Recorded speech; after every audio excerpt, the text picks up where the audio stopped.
ওমানের শ্রম মন্ত্রণালয় আসন্ন গ্রীষ্মকালীন মাসগুলোতে দুপুরের কাজের অনুমতির জন্য আবেদন শুরু করার ঘোষণা দিয়েছে।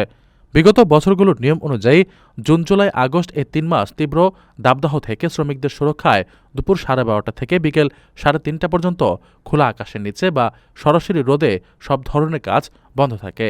তবে যেসব প্রতিষ্ঠান জরুরি ও অত্যাবশ্যকীয় সেবা প্রদান করে মূলত তাদের কাজ সচল রাখতেই এ বিশেষ অনুমতির ব্যবস্থা করা হয়েছে।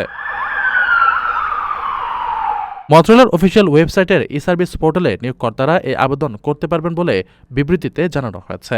বিজ্ঞপ্তি অনুযায়ী বিশেষ অনুমতির জন্য আবেদন প্রক্রিয়া শুরু হবে 5 এপ্রিল থেকে। আবেদন গ্রহণ চলবে মে মাসের শেষ দিন পর্যন্ত। সম্পূর্ণ প্রক্রিয়াটি ডিজিটাল মাধ্যমে সম্পন্ন করতে হবে। নিয়োগকর্তাদের কেবল মন্ত্রণালয়ের ওয়েবসাইটের এমপ্লয়ার্স পোর্টালের মাধ্যমে আবেদন জমা দেওয়ার নির্দেশ দেওয়া হয়েছে। অন্য কোনো মাধ্যমে বা সরাসরি করা আবেদন এক্ষেত্রে গ্রহণযোগ্য হবে না। প্রচণ্ড গরমের হাত থেকে শ্রমিকদের রক্ষা করা এবং তাদের সর্বোচ্চ নিরাপত্তা নিশ্চিত করার বিষয়ে মন্ত্রণালয় বরাবরের মতোই বিশেষ জোর দিয়েছে। বিগত বছরগুলোতেও হিটস্ট্রোক ও স্বাস্থ্য ঝুঁকি এড়াতে এই নির্দিষ্ট সময়ে কাজ বন্ধ রাখার নিয়ম কঠোরভাবে পালন করা হয়েছে, যার ব্যত্যয় ঘটলে জরিমানারও বিধান ছিল। সংশ্লিষ্ট কর্তৃপক্ষ জানিয়েছে, শুধুমাত্র নির্ধারিত সময়ের মধ্যেই প্রতিষ্ঠানগুলোকে আবেদন সম্পন্ন করতে হবে। একই সঙ্গে কাজের জায়গায় শ্রমিকদের স্বাস্থ্য ও সুরক্ষা নিশ্চিত করতে প্রয়োজনীয় সব ধরনের শর্ত ও সুরক্ষামূলক ব্যবস্থা কঠোরভাবে মেনে চলার নির্দেশ দেওয়া হয়েছে।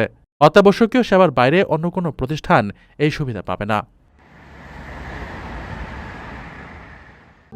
প্রবাসীদের জন্য নির্মাণ হচ্ছে দেশের প্রথম স্মার্ট সিটি, যেখানে থাকছে স্কুল, মসজিদ, হাসপাতাল, সুইমিং পুল, হেলিপ্যাড, পাঠাগার, জিম, সুপারমার্কেট, শিশু পার্ক সহ সকল নাগরিক সুবিধা।